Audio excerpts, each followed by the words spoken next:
శ్రీ గురుభ్యో నమః. మనము ఈరోజు చెప్పుకోబోయేటటువంటి శక్తిపీఠం హరిక్షేత్రే కామరూప. ఈ క్షేత్రం శ్రవణ మాత్రం చేతనే అద్భుతమైన ఫలితాన్ని ఇచ్చేటటువంటి గొప్ప క్షేత్రం ఇది. అసలు అన్ని శక్తిపీఠాలు పక్కన పెట్టి ఇది ఒక్కటి చెప్పుకుంటే చాలు అని పరమేశ్వరుడే చెప్పాడు. శక్తిపీఠాలన్నింటిలోకి అత్యంత ప్రధానమైన శక్తిపీఠంగా చెప్పబడుతూ ఉన్నటువంటిది ఈ హరిక్షేత్రే కామరూప క్షేత్రం. ఈ క్షేత్రంలో వెలిసిన తల్లి పేరు కామరూప అని చెప్తారు. ఇక్కడ కామరూప అంటే అర్థం కమనీయత్వాత్ కామః అని అర్థం అన్నమాట. అంటే కమనీయమైనటువంటి రూపం కలిగినది అని. కామ అంటే అర్థం ఏంటి? కా ఆ మా అంటే సృష్టి స్థితి లయాత్మకమైనటువంటి శక్తే కామ. మనం కామాక్షిలో కామ గురించి చెప్పుకున్నాం కదా, అలాగే అన్నమాట ఇది. కనుక కామ అంటే వ్యావహారిక అర్థంలో మనం ఎప్పుడు చెప్పుకోకూడదు, శాస్త్రార్థమే చెప్పుకోవాలన్నమాట. కామ శబ్దానికి అర్థం పరమేశ్వరుని యొక్క సంకల్ప శక్తి అని అర్థం. పరమేశ్వరుని యొక్క సంకల్ప శక్తికే కామేశ్వరి అని పేరు. ఈశ్వరుని ఇచ్ఛాశక్తి అని అర్థం అన్నమాట. ఎందుకంటే సృష్టిలో ఎవరి సంకల్పాలు నెరవేరుతాయి అంటే ఈశ్వరుని సంకల్పమే నెరవేరుతుంది. అదేంటి మరి, మనందరికీ కూడా సంకల్పాలు ఉంటాయి కదా, మరి అవి నెరవేరవా అంటే నెరవేరుతాయి. ఎప్పుడు మన సంకల్పం నెరవేరాలని ఆ ఈశ్వరుడు సంకల్పిస్తే నెరవేరుతాయి. అంటే ఇప్పుడు మనం ఏం చేయాలి, ఏం జరగాలి అంటే మన సంకల్పం నెరవేరాలి అంటే మన సంకల్ప శక్తికి ఈశ్వరుని సంకల్ప శక్తి బలం ఉండాలన్నమాట. ఆ బలం ఉండాలి, అది నెరవేరాలి అంటే మనం ఈశ్వర సంకల్పాన్ని ఉపాసన చేయాలి. అప్పుడు మన సంకల్పాలు తప్పకుండా పరమేశ్వరుడు నెరవేరుస్తాడు. కనుక ఈ ఈశ్వర సంకల్పమే ఇచ్ఛాశక్తి. ఆ ఇచ్ఛాశక్తి స్వరూపమే కామేశ్వరి, ఆవిడే కామరూప. పరమేశ్వరుని యొక్క ఇచ్ఛాశక్తి అది దాని అర్థం అన్నమాట. అందుకే వ్యవహారంలో వచ్చేటటువంటి అర్థం వేరు, శాస్త్రపరంగా వచ్చే అర్థం వేరు. ఎప్పుడు మనం లౌకిక అర్థాన్ని మనం తీసుకోకూడదు. ఇలా శాస్త్రపరంగా వచ్చే అర్థాన్ని తీసుకుంటేనే అందులో ఉండేటటువంటి ఆంతర్యం మనకి అర్థమవుతుంది. కామరూప, కామాఖ్య అని కదా ఈ పీఠానికి కామాఖ్య అని పేరు. ఇప్పటికీ ఈ ప్రాంతం ఆధారం చేసుకుని ఎన్నో నగరాలు పల్లెలు కూడా ఈ కామరూప జిల్లా అనే పేరుతో, అంటే కామరూప డిస్ట్రిక్ట్ అనే పేరుతో అస్సాంలో గౌహతి అనే ప్రాంతం దగ్గర ఉంది. ఇది కామాఖ్య పీఠం అని చెప్పబడుతుంది. హరిక్షేత్రే కామరూప కదా, దీనికి హరిక్షేత్రం అనే పేరు కూడా ఉంది. అది ఎలా వచ్చింది అంటే ఇక్కడ ఒక పర్వతం ఉంది. ఆ పర్వతం పేరు నీలాచలం. నీలాచలం అనేది పూరిలో కూడా ఉందండి. అది నీలకాంతితో ప్రకాశిస్తూ ఉంటుందట. విష్ణువే ఆ పర్వత రూపం ధరించాడు అని చెప్తారు. అందుకే ఆ నీలాచలం విష్ణు రూపం. కనుక దీనికి హరిక్షేత్రం అనే పేరు కూడా వచ్చింది. విష్ణు క్షేత్రమే కూడా ఇది. ఇక్కడ ఉన్నటువంటి తల్లి కామాఖ్య అని పిలువబడుతూ కామరూప అని, కామేశ్వరి అని ఇలా 3 పేర్లతో కొలవబడుతూ ఉంటుంది ఆ తల్లి. ఇక్కడ ఈ క్షేత్రం గురించి చెప్పుకున్నా స్మరించిన ధన్యులవుతారు అని చెప్తారు. ప్రత్యక్షంగా వెళ్ళలేని వాళ్ళు ఈ క్షేత్ర స్మరణ చేసుకుంటే చాలు ధన్యులవుతారు. దేవీ భాగవత పురాణంలో సాక్షాత్తు పరమేశ్వరుడు నారదుడితో పాటు ఇంకొక 2 మహర్షులకు కూడా ఈ విషయాన్ని చెప్తారు. అంటే అక్కడికి వెళ్ళలేకపోయినా మన భావన మాత్రంగా స్మరించినా కూడా ధన్యులవుతాం. ఈ కామరూప మహిమ, పైగా దీని అర్థం గురించి వర్ణించడానికి ఈశ్వరునైనా నాకే సాధ్యం కాదు అని అంటాడు పరమేశ్వరుడు. అయితే ఈయన ఇంకా ఏం చెప్తున్నాడు పరమేశ్వరుడు, నా క్షేత్రాలలో కాశీ ఎంత గొప్పదో పరాశక్తి క్షేత్రాల్లో కామాఖ్య అంత గొప్పది అని సాక్షాత్తు శివుడే చెప్పాడు. ఇంకా కాశీ క్షేత్రం నుంచి నేను సమస్త దేవతలతో కలిసి ఈ కామాఖ్యకు వెళ్తూ ఉంటానని స్వయంగా ఆయనే చెప్పాడు. ఇది కూడా అందుకే అంత గొప్పది ఈ క్షేత్రం. ఇంకా ఏం చెప్పారంటే అమ్మవారి భక్తుడైన వాడు ఈ క్షేత్రానికి వెళ్ళకపోతే ఇంకా వాడేం భక్తుడు అని కూడా అంటాట పరమేశ్వరుడు. అయినా కూడా ఇది చెప్పింది ఆయనే, స్మరణ మాత్రం చేత ధన్యుడవుతాడని చెప్పింది కూడా ఆయనే. జన్మ సాఫల్యం కావాలంటే ఈ క్షేత్రానికి వెళ్ళాలి అని కూడా వివరిస్తున్నారు ఆయన. ఎవరు? పరమేశ్వరుడు. అయితే కొన్ని అధ్యాయాలు విస్తారమైనటువంటి విషయాన్ని మనకి పురాణాల్లో కనబడుతూ ఉంటుంది ఈ పీఠం గురించి. ఎక్కడా కూడా ఏ శక్తి పీఠానికి ఇంత వివరణ లేదు. పైగా పురాణాల్లో చెప్పడమే కాకుండా ఆగమ శాస్త్రాల్లో కూడా చెప్పారు. అది గొప్ప విషయం. కొన్ని ఆగమాల్లో కామాఖ్య పీఠం గురించి చెప్పారట. అక్కడికి వెళ్ళి కొన్ని సాధనలు చేయమని కూడా చెప్పారు. ఇక్కడ అమ్మవారు ఎలా ఉంటారు, ఏ రూపంలో ఉంటారు, ఎలా ధ్యానం చేయాలి అని నారదుల వారు అడిగినప్పుడు కొన్ని ఆసక్తికరమైనటువంటి విషయాలను శివుడు నారదుడికి చెప్పాడు. ఇవి దేవీ భాగవతంలో, దేవీ భాగవత ఉపపురాణంలో కూడా ఉంది. ఇంకా కాళికా పురాణంలో కూడా ఈ విషయాన్ని ప్రస్తావించారు. అలాగే కొన్ని ఆగమాలు అంటే తెలిసిన వేదాలన్నమాట, వేదాల్లో కూడా ఉందిట. కనుక అవి ఏంటో చెప్పుకుందాం. ఎందుకంటే చెప్పుకున్నా విన్నా కూడా మనం తరించిపోతాం. అందుకే చెప్పుకోవాలి. ఆ అమ్మ మనల్ని తరింపచేస్తుంది. అయితే మనకి శక్తిపీఠాలు మొత్తం 108 కదా చెప్తూ ఉంటారు. 108 శక్తిపీఠాలు ఉన్నాయి. అందులో ప్రధానమైనవి 18 అని కదా అంటారు. అయితే మొత్తము 108లో అత్యంత ప్రధానమైనది ఈ కామాఖ్య పీఠం.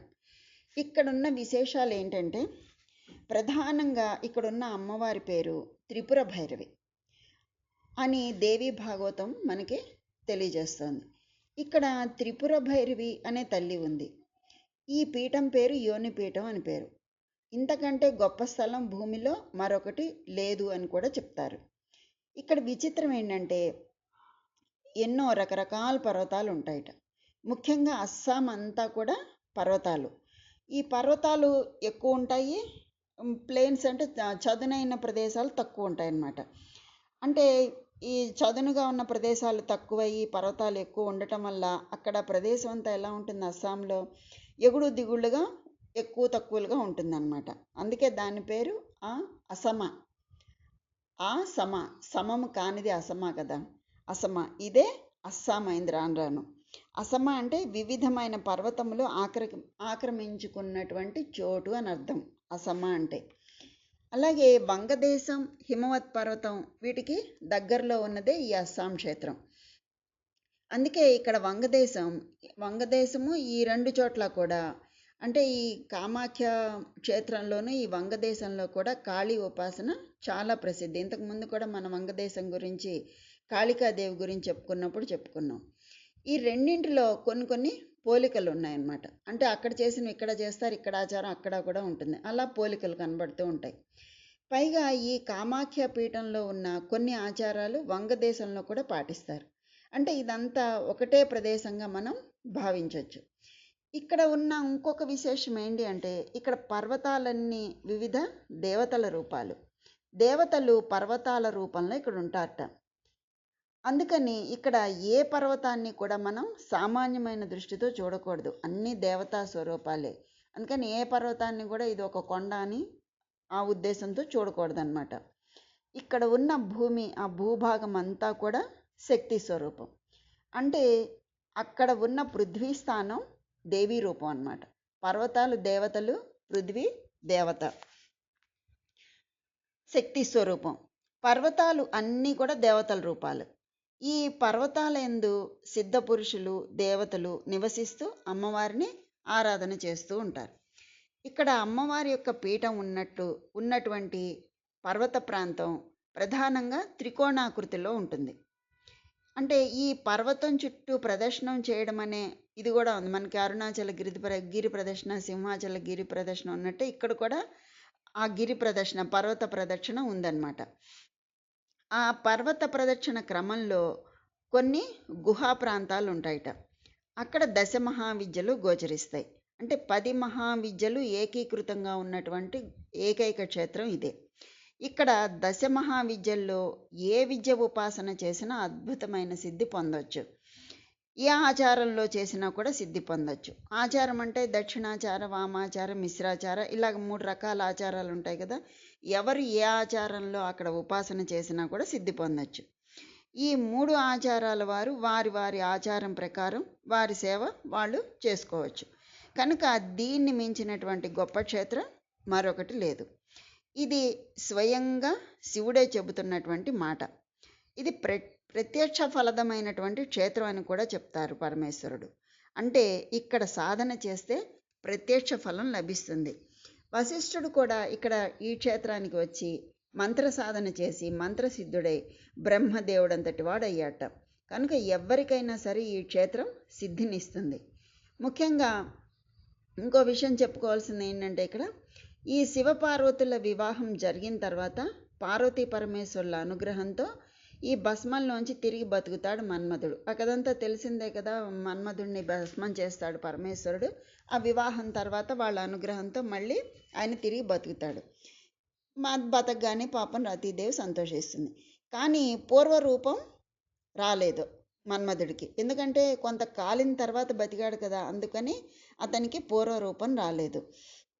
అంటే పూర్వం మన్మధుడు అంటే అందమైన రూపాన్ని మనం చెప్పుకున్నాం కదా, ఆ అందమైన రూపం ఇప్పుడు లేదనమాట. రూపం అయితే వచ్చింది కానీ ఆ అందం రాలేదు. సరే, అందువల్ల ఈ ఏ రూపం అయితే ఇచ్చారో ఎవరిచ్చారో ఆయన దగ్గరికే వెళ్ళి మళ్ళీ మళ్ళీ ప్రార్థన చేద్దాము అని చెప్పి ఆయన దగ్గరికి వచ్చాడు. స్వామి, నువ్వు రూపం అయితే ఇచ్చావు కానీ నాకు పూర్వ రూపం రాలేదు, పూర్వ వైభవం లేదు అని చెప్పి ఆయన ప్రార్థిస్తాడు. అయితే అసలు కాముడు అంటే అర్థం ఏంటి? అందగాడు అని కదా అర్థం. అందులో మన్మధుడు అని అంటారు, అందంలో మన్మధుడు అని కదా అంటారు. కానీ ఆ రూపంలో నాకు ఇప్పుడు లేదు స్వామి అని చెప్పి ఈయన ప్రార్థన చేశాడు. అప్పుడు శివుడు చిరునవ్వుతో, అమ్మవారి దయతోనే నీకు ఈ రూపం వచ్చింది, ఇంకా నువ్వు దయ పొందాలంటే నువ్వు ఇంకా సాధన చేయాలి అని చెప్తాడు శివుడు. అప్పుడు మన్మధుడు, అయితే ఎక్కడ చేస్తే నాకు తొందరగా సిద్ధి లభిస్తుంది, నాకు పూర్వ రూపం అవన్నీ వస్తాయి, పూర్వ వైభవం వస్తాయి అని చెప్పి అడుగుతాడు. అడిగినప్పుడు ఆ శివుడు ఈ కామరూప క్షేత్రానికి వెళ్ళి సాధన చేయమని చెప్తాడనమాట. అప్పుడు ఆ మన్మధుడు ఈ కామరూప క్షేత్రానికి వెళ్ళి తపస్సు చేస్తాడు. పరాశక్తి అనుగ్రహిస్తుంది, ఆయనకి పూర్వవైభవం వస్తుంది. కనుక ఆ తల్లి అనుగ్రహం చేత కామోపాసిత విద్య అంటే ఆత్మవిద్య, మహావిద్య, శ్రీ విద్య, కామసేవిత అంటాం కదా, అలాగా కామరాజ విద్యని ఉపాసన చేశాడు మన్మధుడు అక్కడ. అందుకు మన్మధుడు శ్రీ విద్య అయినటువంటి కామరాజ విద్యని సిద్ధి పొందినటువంటి క్షేత్రం అది. ఆ విధంగా ఆయన ఉపాసన చేసి అమ్మవారి అనుగ్రహాన్ని పొందాడు కాబట్టి అక్కడ సిద్ధి పొందాడు. కనుక మన్మధుడు శ్రీ విద్య అయినటువంటి కామరాజ విద్యని సిద్ధి పొందిన క్షేత్రంగా అది ప్రసిద్ధి చెందింది. ఆ విధంగా కామరూప అని పేరు రావడానికి కూడా ఇది ఒక కారణం. ఈ కథను కూడా ఒక ఆధారంగా చెప్తారు. అంతకుముందు దీనికి ఎన్నో పేర్లు ఉన్నాయి. ఆ పేర్లు ఏంటంటే, దీన్ని బ్రహ్మభూమి అని ఇట్లా చాలా చాలా పేర్లు ఉన్నాయి ఆ క్షేత్రానికి. ఎందుకంటే అక్కడ బ్రహ్మపుత్ర నది ప్రవహిస్తోంది కనుక బ్రహ్మభూమి అన్నారు. ఇక్కడ కపిల తీర్థం అనే మరొక తీర్థం కూడా ప్రవహిస్తోంది. ఇలాగా ఇక్కడ ఎన్నో తీర్థాలు ఉన్నాయి. అంతేకాదు, పరశురాముడు కూడా క్షత్రియ సంహారం తర్వాత కొంతకాలం ఇక్కడ తపస్సు చేసుకొని ఆత్మశాంతిని పొందాడు అని చెప్తారు. అంటే ఇక్కడ కూడా పరశురామునితో అనుబంధం ఉంది ఈ క్షేత్రానికి కూడా.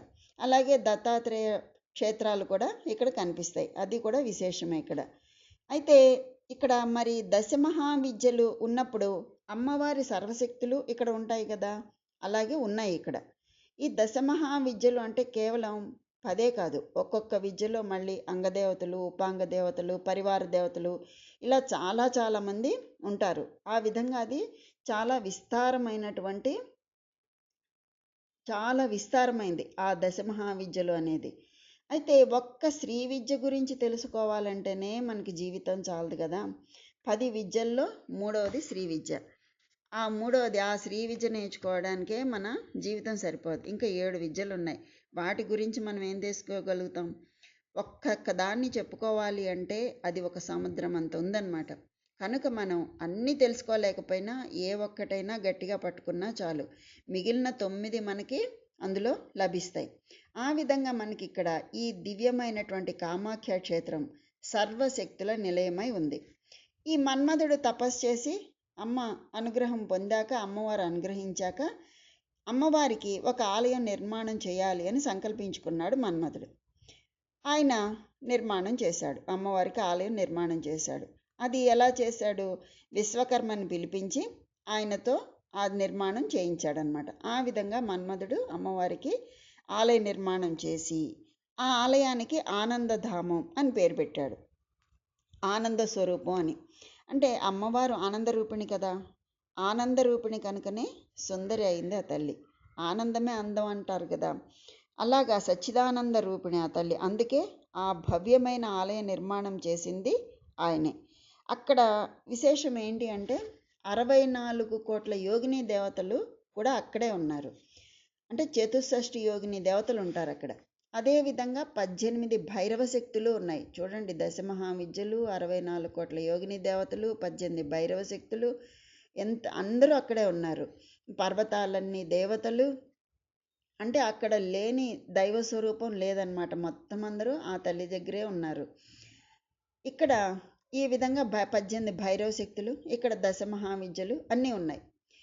ఈ దశమహావిద్యలు అమ్మవారి చుట్టూ ఉంటారట.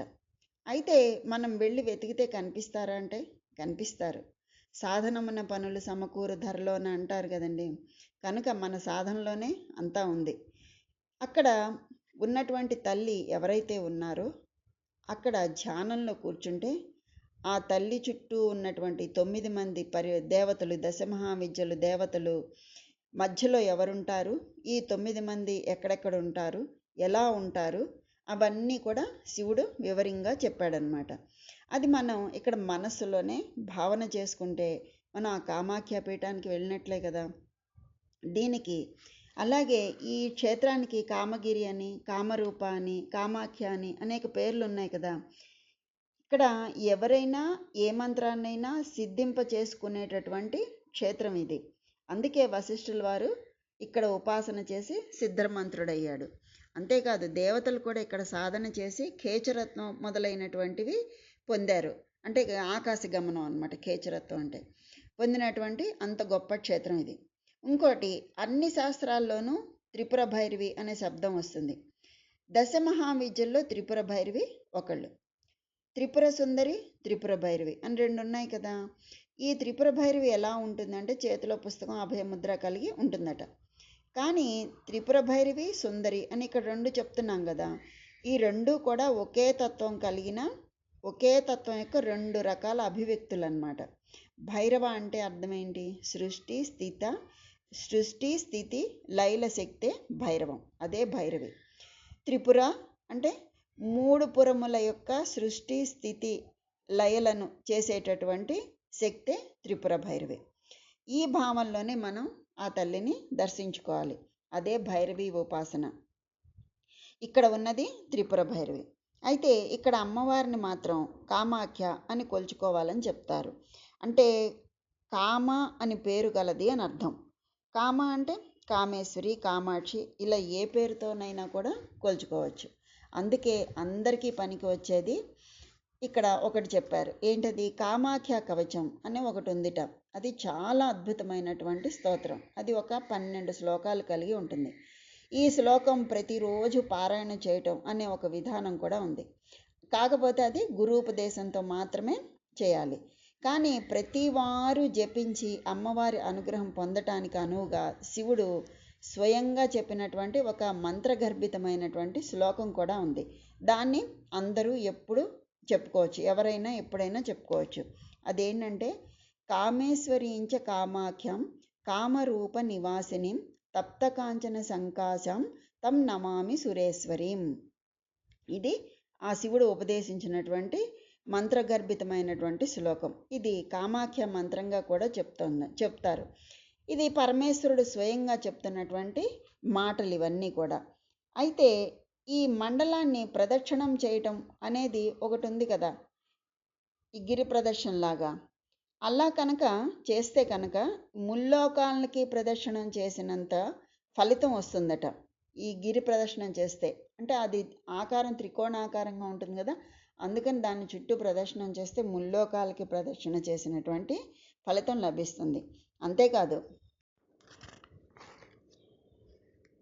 ఆ మండలాన్ని కనుక ప్రదక్షిణం అంటే ఆ చుట్టూ ఆలయం చుట్టూ ఆ గిరి ప్రదక్షిణం చేయమని చెప్పినట్టుగా అలా చేసినట్లయితే కనుక ఆ మండలాన్ని, ఆ కామాఖ్య తల్లి ఉన్నటువంటి ఆ చుట్టూ మండలాన్ని ప్రదర్శనం చేస్తే ముల్లోకాలకి ప్రదర్శన చేసినటువంటి ఫలితం కలుగుతుంది. అంతేకాదు ఇక్కడ అమ్మవారిని ఆరాధన చేసినటువంటి నిర్మాల్యాన్ని ఒక్కసారి శిరస్సుపై పెట్టుకోగలిగితే కదా వాళ్ళు దేవతల చేత కూడా పూజింపబడేటంత పవిత్రులవుతారట. వాళ్ళకి భూతలంలో దేనివల్ల దేని నుండి కానీ భయం అనేది ఉండదు అని చెప్తారు. ఇంకా కామాఖ్య గురించి రోజు స్మరణ చేయాలట. అంటే ఈ క్షేత్రాన్ని స్మరణ చేయమన్నారు.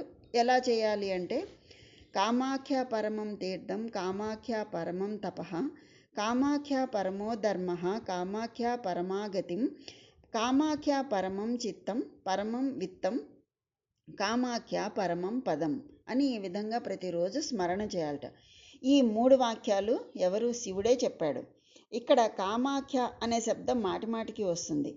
అంటే ఈ కామాఖ్యే పరమతీర్థం, ఆవిడే పరమం తపః, కామాఖ్య పరమో ధర్మ, కామాఖ్య పరమా గతిం, కామాఖ్య పరమం విత్తం, కామాఖ్య పరమం పదం అని ఈ విధంగా స్తోత్రం చేయాలి అని చెప్పి విశేషంగా దీని గురించి చెప్పారు. అయితే ఇవన్నీ కూడా పరమశివుడు స్వయంగా చెప్పినటువంటి మాటలు కామాఖ్య గురించి. అంతేకాదు ఇక్కడ అమ్మవారు ఎలాగా ఏ ఏ రూపాల్లో ఉంటారు, దశమహావిద్యలు ఎలా కొలువై ఉంటారో కూడా వివరిస్తున్నారు. ఇక్కడ ఇంకొక విశేషం ఏంటంటే హయగ్రీవ విద్య, శ్రీ విద్య అని ఉన్నాయి కదా, మనం భావం చేస్తూ ఉంటాం కదా. ఎందుకంటే కామాక్షి కొలువైనటువంటి కాంచీపురంలో హయగ్రీవ స్వామి మహర్షి రూపంగా, ఈ హయగ్రీవుడు మహర్షి రూపంలో అక్కడ ఒక ఆశ్రమం పెట్టుకుని అక్కడ ఉన్నాడు. ఆ మహర్షి రూపంలోనే అగస్త్యుల వారికి ఈ లలితా పరమేశ్వరి యొక్క చరిత్ర అంతా కూడా చెప్పారు. ఆయన ఇక్కడ ఈ కామాఖ్య క్షేత్రంలో కూడా ఉన్నాడు. అదే విశేషం. అంటే కామాఖ్య కామాక్షి ఈ రెండింటికి అనుబంధం ఉందన్నమాట. అయితే కామాక్షి అనేది మూలాధారం నుంచి మణిపూరం వరకు ఉన్నటువంటి చోటు. కామాఖ్య అనేది సహస్రార స్థానం. అంటే ముఖ్యంగా కామాఖ్యాదేవి స్మరణ వల్ల భ్రూమధ్యం నుంచి సహస్రారం వరకు ఉన్న స్థానానికి ఓడ్యాన పీఠం అని పేరు అన్నమాట. అలాగా ఆ తల్లి అలా కొలువై ఉంటుంది. ఇంకా జాలంధర పీఠం, కామగిరి పీఠం, పూర్ణగిరి పీఠం, ఓడ్యాన పీఠం ఈ 4 పీఠాలు. ఇంతకుముందు మనం 3.5 శక్తి పీఠాలు చెప్పుకున్నాం కదా, తుల్జాపూరు, కొల్హాపూరు ఇలాగా చెప్పుకున్నాం కదా, సప్తశృంగి అని. అలాగా ఈ 4 అన్నమాట. అయితే ఈ కామగిరి పీఠం అంటే కాంచీపురం, ఓడ్యాన పీఠం అంటే కామాఖ్య. ఈ రెండింటికి కామ అని పెట్టడంలో విశేషం ఏంటంటే మనకి సాధనలో మూలాధారం మూలం. కానీ జగత్తు వైపు నుండి వచ్చేటప్పుడు ఆ శక్తి అంటే పైనుంచి వస్తుంది కదా, వచ్చినప్పుడు ప్రధానమైనటువంటి మూలం సహస్రారం. మనకి మూలాధారం మూలం అయితే జగత్తు వైపు నుండి వస్తే సహస్రారం మూలం. కనుక అది ఒక రకంగా మూల స్వరూపమే. అది మనం ఆ విధంగా మనం ఉంటుంది అని చెప్పి మనం తెలుసుకోవాలి. అందుకు అయో నిర్యోని నిలయ కూటస్థ కులరూపిణి అయినటువంటి క్షేత్రమే ఈ కామాఖ్య క్షేత్రం. అయితే ఇక్కడ హయగ్రీవ స్వామి హోజ్ అనే పర్వతం దగ్గర కనబడతారు. ఇది హయగ్రీవ క్షేత్రంగా కూడా చెప్తారు. ఇక్కడ ఆయన స్వయంభూమూర్తి, అదొక ప్రత్యేకత ఇక్కడ. అలాగే మానసాదేవి అనే అమ్మవారు కూడా ఇక్కడే ఉన్నారు. మానసాదేవి గురించి దేవీ భాగవతంలో మనకి నాగమాత అనే ప్రస్తావనలో వస్తుంది. ఆవిడ రూపం అంతా కూడా సర్పరూపంలోనే ఉంటుంది ఇప్పటికీ. ఈవిడ సర్పజనని. ఈవిడికి జరత్కారు పత్ని, జరత్కారు అనే మరో పేరు కూడా ఉంది. జరత్కారు ఇద్దరు కదా, వాళ్ళిద్దరు అనే పేరు కూడా ఉంది. ఈ మానసాదేవి ఈ తల్లి క్షేత్రం మరొకటి ఉంది. అదే హరిద్వార్లో మాయాపురం అనే పేరు. అక్కడ ఉంది ఈ తల్లి, మళ్ళీ ఇక్కడ అలాగే ఇక్కడ కూడా ఉంది. అందువల్ల ఇది మానసా క్షేత్రం అని కూడా అంటారు. ఇక్కడ తారాదేవి మొదలైనటువంటి దశమహావిద్యలు ప్రకాశిస్తూ ఉన్నాయి. మరొకటి ఏంటంటే ఇక్కడ ఉమానందనాథ భైరవుడు అని భైరవుడి పేరుతో ఉమానందుడు ఇక్కడ శివలింగ రూపంలో ఉంటాడు. ఆయనే కామేశ్వర. ఆ శివలింగం కామేశ్వర శివలింగం ప్రధానంగా. ఎందుకంటే అమ్మవారు కామాఖ్య, శివుడు కామేశ్వరుడు. కామేశ్వరులనే స్వరూపం. ఆ స్వరూపంతోనే ఇక్కడ ప్రకాశిస్తున్నారు వాళ్ళిద్దరు. త్రిపుర భైరవి, త్రిపుర సుందరి తత్వం కూడా దాదాపు వాటికి దగ్గరగా ఉంటుంది కామేశ్వరులకి. అందువల్ల కూడా ఇది గొప్ప క్షేత్రం. పైగా ఇక్కడ అంబువాచి, వాళ్ళ భాషలో అక్కడ అంబుభాషి అంటారు, కానీ దేవీ భాగవతంలో దీన్ని అంబువాచి అన్నారు. అంబువాచి అనే ఉత్సవం జరుగుతుంది ఇక్కడ. అది సరిగ్గా ఆషాఢ మాసంలో మృగశిర నక్షత్రం 4వ పాదం, ఆరుద్ర నక్షత్రం యొక్క మొదటి పాదం కలిసినప్పుడు ఏర్పడుతుంది. అక్కడి నుండి మొత్తం 4 రోజుల పాటు భూదేవికి రజస్వల అవుతుందట. ఈ భూదేవి రజస్వల అవ్వటం అదే విశేషం ఇక్కడ. అయితే ఈ అయిన విషయం ఇక్కడ తెలియజేయబడుతుంది, ఆ విషయం ఇక్కడ తెలియజేయబడుతుంది. అది ఈ క్షేత్రం యొక్క గొప్పతనం. ఆలోచిస్తే మన భారతదేశం ఇప్పటికీ అద్భుతాల నిలయం. ఈ విధంగా మనం ఆలోచించి చూసినట్లయితే ఇప్పుడు ఈ క్షేత్రానికి మహిమలు ఏమేమి చెప్పారో అవన్నీ యథాతథంగా ఇప్పటికీ అక్కడ అలాగే ఉన్నాయట. అంటే అప్పటి నుంచి ఆ 3 రోజుల ఆలయాన్ని మూసేస్తారు. ఆ 3 రోజులు అక్కడితో పాటు వంగదేశంలో కూడా అమ్మవారికి ఆలయాల్లో పూజలు జరగవు. 4వ రోజున తిరిగి అవన్నీ శుద్ధి చేసి స్నానం చేయిస్తారు. అప్పుడు ఆ 3 రోజుల పాటు ఆ అమ్మవారిపై తెల్లటి వస్త్రం కప్పి వెళ్తారు. 3 రోజుల తర్వాత ఆ వస్త్రం ఎర్రబడి ఉంటుంది. దాన్ని ముక్కలు చేసి ప్రసాదంగా అందరికీ ఇస్తారు. దాన్ని ఎంతో పవిత్రంగా తీసుకెళ్ళి ఇంట్లో పెట్టుకుంటారు అందరూ ప్రసాదంగా. ఇప్పటికీ కనిపిస్తున్నటువంటి ఒక అద్భుతమైనటువంటి అమ్మవారి లీలది. ఇది అంబువాచి. అంటే భూమికి రజస్వల దినమని చెప్తారు కదా. ఈ రోజున మొత్తం ఎవరైనా సరే, భూమి అందు బతికే వాళ్ళు ఎవరైనా సరే గృహప్రవేశం కానీ, వాస్తు పూజ కానీ, క్షేత్ర పూజ కానీ చేయకూడదు. కనుకనే భూదేవిని ఉపాసించడం, వసుంధరాదేవిని పూజించడం ఇలాగ ప్రత్యేకంగా కొన్ని చెప్తూ ఉంటారు. ఆ విషయాన్ని ప్రస్తావన చేస్తూ దేవీ భాగవతంలో దీనికి అంబువాచి అని చెప్పి చెప్తారనమాట. అది పాటిస్తున్నటువంటి చోటు ఇక్కడ. ఇది యోని మండలం కనుక ఇక్కడ ఆ స్థితి కనబడుతోంది. అందుకే జగన్మాత శిశువులమైన మనకి ఆ మండలం జన్మస్థానం అని భావన చేస్తూ ఆ తల్లికి నమస్కారం. ఇలాగా ఆ విధంగా మనం భావిస్తూ ఆ తల్లిని కొలుచుకుందాం. ఇది సహస్రారంలో ఉన్నటువంటి స్వరూపము అని చెప్పి మనం భావన చేయాలి. ఇక్కడ అనేకమైన విశేషములైన అంశాలు ఎన్నో కనిపిస్తాయి. సిద్ధేశ్వరుడు, కోటిలింగేశ్వరుడు, అఘోరేశ్వరుడు, అమృతేశ్వరుడు, కామేశ్వరుడు, ఉమానందనాథ భైరవుడు ఇలాంటి పేర్లతో శివుడు బహురూపాలతో భాసిస్తూ ఉంటాడు. సర్వదేవతలు పలు రూపాలలో ఉన్నటువంటి గొప్ప చోటు ఇది. అయితే మన్మధుడు విశ్వకర్మ ద్వారా అమ్మవారికి ఆలయాన్ని నిర్మింపచేశాడని చెప్పుకున్నాం కదా. దానికి ఆనంద మందిరం అని కూడా పేరు పెట్టాడు.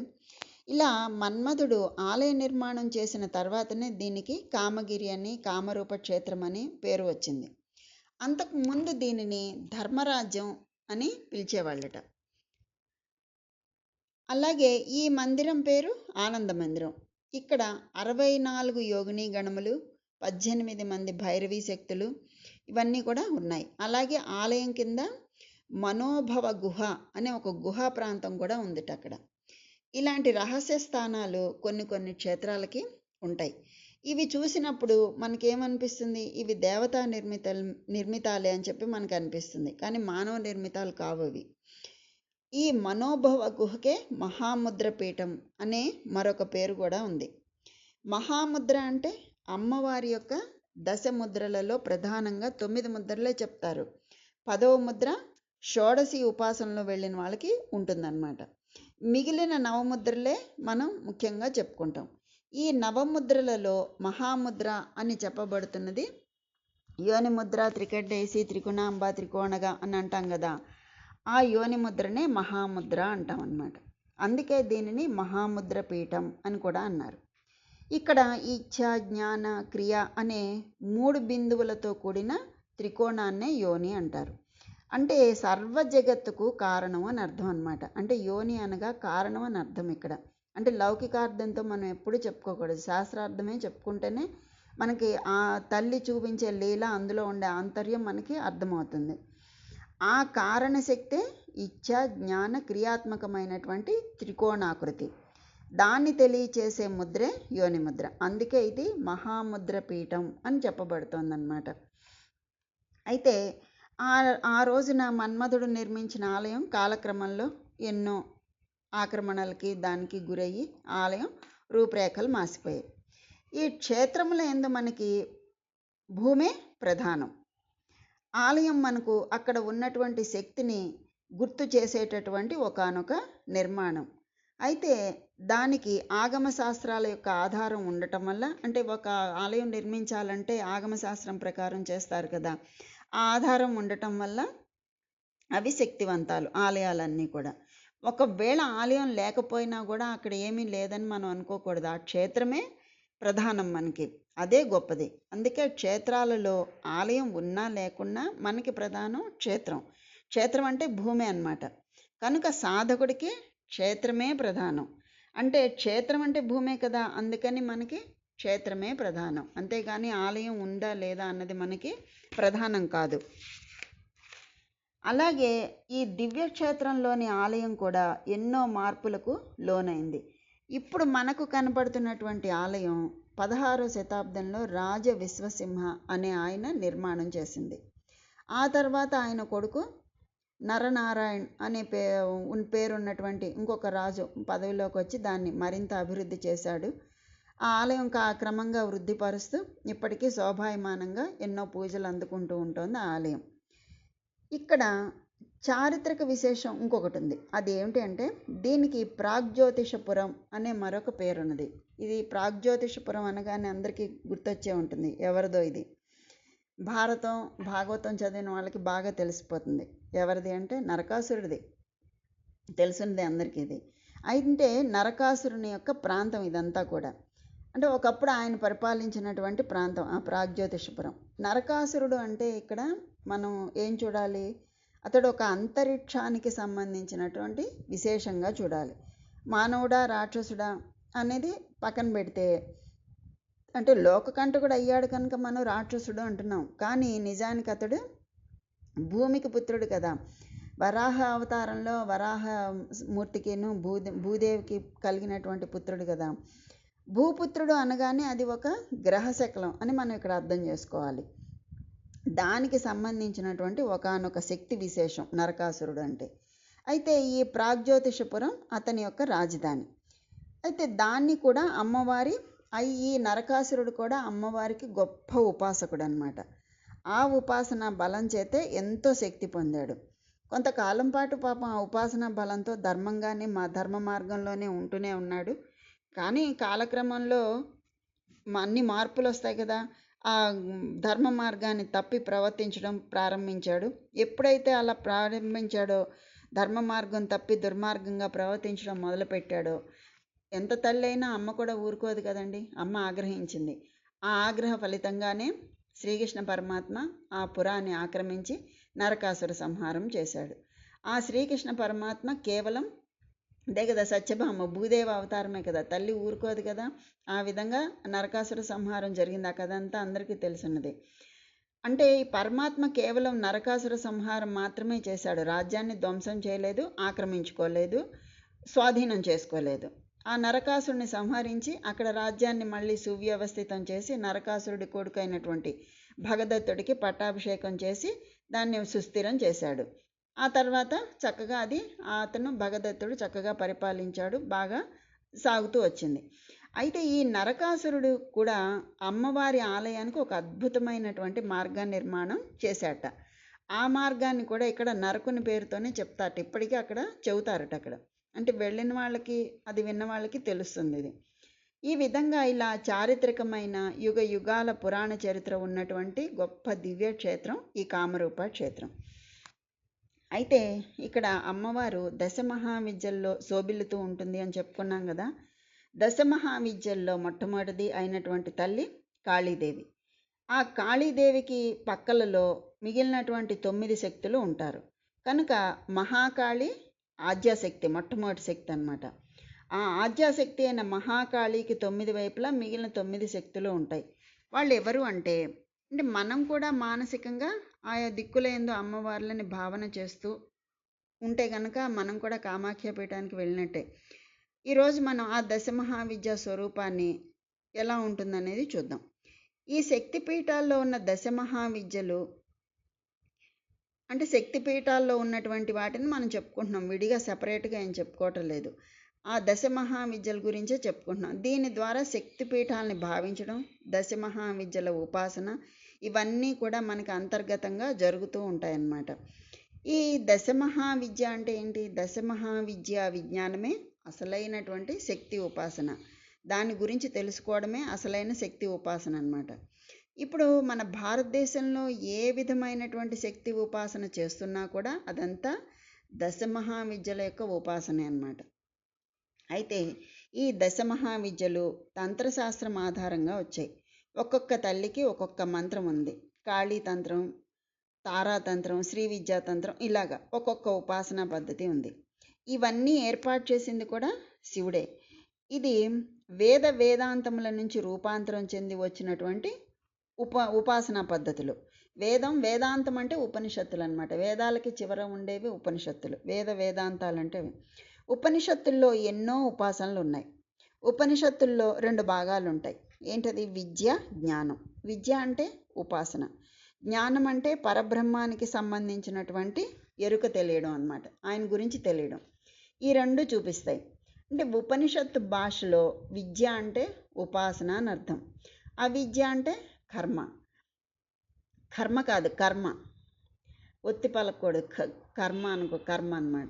జ్ఞానం అంటే బ్రహ్మము. కనుక ఉపాసనా మార్గం చాలా శ్రేష్టమైంది. అందుకే విద్య అంటే ఉపాసన అని అర్థం అన్నమాట. కనుక దశమహావిద్యలు అంటే 10 మహా ఉపాసనలు అని అర్థం అన్నమాట. ఈ దశమహావిద్యల పేర్లు ఉపనిషత్తులలో మనకి కనిపించవు. అంటే క్లియర్గా ఇది అని తెలియదు అనమాట. ఉపనిషత్తుల్లో 32 పైన ఉపాసనలు ఉన్నాయట. అంటే మొత్తం 10 ఉపనిషత్తులు, వాటిల్లో అన్నిటి కలిపితే మొత్తం 32 పైన ఉపాసనలు ఉన్నాయి. వాటిలో కొన్ని ఏంటంటే సంసర్గ విద్య, ప్రాణ విద్య, వైశ్వానర విద్య, ఇలా వాటి పేర్లు అన్నమాట. ఇలా చాలా ఉన్నాయి. ఈ 10 విద్యల్లో కూడా ఏ విద్య ఏ ఉపనిషత్తుల్లో ఏ విద్య నుండి వచ్చిందో, ఎలా వచ్చిందో మనకెవరికి తెలియదు. కానీ అలా చెప్పిన వాళ్ళు ఎవరు? కావ్యకంఠ వాసిష్ఠ గణపతి ముని అనే ఆయన చెప్పాడనమాట. ఈ దశమహావిద్యలు ఉపనిషత్తులలో ఏ విద్య నుండి వచ్చిందో, ఎలా వచ్చిందో ఇవన్నీ చెప్పిన వాళ్ళు ఆయన అన్నమాట. ఆయన మహావిద్య సూత్రావళి అనే సూత్ర గ్రంథాన్ని రచించాడు. అంటే బ్రహ్మసూత్రాలు ఇలాగా రచించినట్టుగా ఈయన ఈ విద్యలకి సూత్ర గ్రంథం రచించాడనమాట. అది చదివితే మనకు తెలుస్తుంది. ఆయన ఇవి ఎప్పుడు మనం ఎందుకు అయినా ఈ విధంగా ఆయన రచించాడు. అయితే ఇప్పుడు మనం ఎందుకు తెలుసుకోవాలి అంటే, దశమహావిద్యల్లో ఏ విద్యను మనం ఉపాసించినా ఉపనిషత్తుల్లో ప్రతిపాదించిన విద్యను ఉపాసించినట్లే. అందువల్ల మనం తెలుసుకోవాలన్నమాట. అంటే దశమహావిద్యలు వాటి పేర్లు ఒక్కసారి రోజు అనుకున్నా చాలట, తరించిపోతాంట. ఇప్పుడు మనం కామాఖ్య అని వ్యవహరిస్తున్నది ఆద్యాశక్తి అయినటువంటి ఆ కాళికాదేవినే ముఖ్యంగా మనం చెప్పుకోవాలి. అయితే ఆ కాళికాదేవిని మొట్టమొదట పూజ చేసి తర్వాత ఎవరు వారి ఉపాస్య దైవాన్ని ఆరాధన చేసుకోవచ్చు. అలాగే ఇష్టదేవతల్ని కూడా ఉపాసన చేయవచ్చు. ఇష్టదేవతలు అంటే కేవలం అమ్మవారనే కాదు, రాముడు, కృష్ణుడు, ఇలా వీళ్ళని కూడా ఇష్టదేవతల్ని ఎవరైనా కూడా ఈ కాళికాదేవిని పూజించిన తర్వాత వాళ్ళని ఉపాసన చేసుకోవచ్చు. ఎందుకంటే ప్రతి మంత్రం అక్షరాలతోనే ఏర్పడుతుంది. అక్షరాలన్నీ కలిపితే 50. ఆ 50 శక్తిపీఠాలే, అమ్మవారే. కనుక ఏ మంత్రం చూసినా కూడా అమ్మవారి రూపమే. మంత్రం అంటే అక్షరం, అక్షరం అనగా అమ్మే. కనుక ఇక్కడ ఇష్టమంత్రాన్ని జపిస్తే సిద్ధమంత్రుడు అవుతాడు. అంటే ఆ క్షేత్రం మహిమ అటువంటిదన్నమాట. మంత్రం అతి శీఘ్రంగా సంపూర్ణంగా సిద్ధిస్తుంది. ఇప్పుడు ఆ కాళికాదేవికి ఎవరెవరు ఎటువైపు ఉన్నారో తెలుసుకుందాం. ఇప్పుడు మనం ఆ కాళికాదేవికి ఆద్యాశక్తిగా చెప్పుకుంటున్నాం కదా, ఆద్యాదేవి కదా కాళికాదేవి. ఆ కాళికాదేవికి ఎవరెవరు ఎటువైపు ఉన్నారో చూద్దాం. ఆ కాళికాదేవికి ఎడమ వైపున తారాదేవి, దక్షిణం వైపు అంటే కుడివైపున భువనేశ్వరీదేవి, పై దిశలో షోడశీ విద్య ఉన్నాయి. అలాగే నైరుతి వైపు భైరవీదేవి, వాయువ్యంలో చిన్నమస్తాదేవి, వెనుక వైపు భగళాముఖి, ఈశాన్యం వైపు సుందరీ విద్య, మిగిలిన దిశలో మాతంగీదేవి ఉంది. అలాగే దక్షిణ దిశలో అంటే యమదిశ వైపు ధూమావతీదేవి ప్రకాశిస్తూ ఉంది. ఇలా మొత్తం 9 విద్యలు ఆ తల్లి చుట్టూ ఉన్నాయి. కలిపి మొత్తం 10 అయ్యాయి. ఈ క్రింది భాగంలో ఉంటాడు భగవానుడైనటువంటి రుద్రుడు. ఎలా ఉంటాడు అంటే ఒక భస్మ పర్వతంలాగా ఉంటాడు, అంటే విభూతి పర్వతంలా ఉంటాడు, అంటే ఆయన తెల్లగా ఉంటాడు అని చెప్పడం అన్నమాట. అంటే శివుడి మీద ఉంటుంది కాళికాదేవి. అంటే ఇప్పుడు శ్రీ విద్యా దేవత శివుడిపై కూర్చుంటుంది, కాళికాదేవి శివుడిపై నిలబడుతుంది. అంటే కూర్చున్నా నిలబడినా కూడా అర్థం ఏంటి అంటే ఆయన్ని అధిష్ఠించినటువంటి శక్తి అని చెప్పడం ఇందులోని సంకేతం. అంటే ఇవి రూపాలు కావు, ప్రతీకలు. శివ అంటే ఈశ్వరుడు అని కదా, ఈశ్వరుణ్ణి అధిష్ఠించినటువంటి శక్తి ఆ తల్లి. ఇలా మొత్తం అమ్మవారు కాళీదేవి చుట్టూ 9 భాగాల్లో 9 విద్యలు, కింద శివుడు ఉన్నారు. ఇంకా ఆ చుట్టూ కొలుచుకుంటూ ఉంటారట మిగిలిన దేవతలు. ఆ చుట్టూ ఎవరెవరు? బ్రహ్మ, విష్ణు మొదలైన దేవతలందరూ కూడా వారి వారి శక్తులతో కొలుచుకుంటూ ఉంటారు. వారి వారి శక్తులతో అంటే బ్రహ్మ సరస్వతితో, విష్ణు లక్ష్మితో, ఇంద్రుడు శచీదేవితో, ఇలా వాళ్ళు వారి వారి శక్తులతో ఆ తల్లిని కొలుచుకుంటూ ఉంటారు. అలాగే ఈ పీఠం సుదుర్లభమైన పీఠం అని చెప్తారు. అంటే లోకంలో ఎక్కడా దొరకనటువంటి అద్భుతమైనటువంటి పీఠం. ఇక్కడ సర్వదేవతలు సన్నిహితులై ఉంటారు. మొత్తానికి ఇప్పుడు కామాఖ్య అంటే దశమహావిద్యా రూపిణి అయినటువంటి పరాశక్తి సర్వదేవతలతో సేవించబడుతూ ఉన్నది ఈ తల్లి. అంటే ఈ క్షేత్రాన్ని ఆశ్రయిస్తే సర్వదేవతల్ని ఆశ్రయించినట్లే అనే భావం మనకి స్పష్టంగా తెలుస్తుంది. కనుక సర్వదేవతా స్వరూపం, సర్వ విద్యా స్వరూపిణి, దశమహావిద్యా రూపిణి, సర్వదేవతలని ఆశ్రయించినట్లే కదా ఆ తల్లిని ఆశ్రయిస్తే. అందువల్ల అటువంటి దశమహావిద్యా రూపిణి, సర్వదేవతా స్వరూపిణి అయినటువంటి ఆ కామాఖ్యాని ఒక్కసారి తలుచుకుంటేనే రోజు చాలట, జన్మ తరించిపోతుందని చెప్పి పరమశివుడే చెప్పాడు. అంటే ఆ క్షేత్రం యొక్క గొప్పతనాన్ని నేను కూడా చెప్పలేను అని చెప్పి చెప్తాడనమాట పరమేశ్వరుడు. అంత గొప్ప క్షేత్రం. అంటే దశమహావిద్యలు ఇంకా విపులంగా కూడా చెప్పుకోవచ్చు. మరెప్పుడైనా అవకాశం ఉన్నప్పుడు దాని గురించి వివరంగా చెప్పుకుందాం. చాలా చాలా బాగుంటుంది. ఇక్కడ మనకి ఇంతవరకు ఇది సరిపోతుంది. తర్వాత ఎప్పుడైనా అనుకున్నట్టు మనకు అవకాశం ఉన్నప్పుడు, సమయం సందర్భం వచ్చినప్పుడు ఆ దశమహావిద్యలు గురించి ఎవరెవరు ఏ రూపంతో ఉంటారు, ఎలా ఉంటారు, ఏం చేస్తారు. ఇప్పుడు మనం ఆయుర్దేవి చెప్పుకున్నాం కదా, అలాగే ఉంటుంది అది కూడా. చాలా చాలా అద్భుతమైనటువంటి లీలలు ఆ తల్లివి. ఏ రూపంలో కొలిచిన ఆ తల్లి ఎలాగ అనుగ్రహిస్తుంది, ఎవరెవరిని ఎలా అనుగ్రహించింది, అవన్నీ కూడా అందులో ఉంటాయి. మరి ఎప్పుడైనా మన అమ్మ అనుగ్రహం ఉంటే మనం తెలుసుకుందాం. ఆ తల్లి యొక్క, ఆ కామాఖ్య తల్లి యొక్క అనుగ్రహం అందరికీ కలగాలని కోరుకుంటూ స్వస్తి.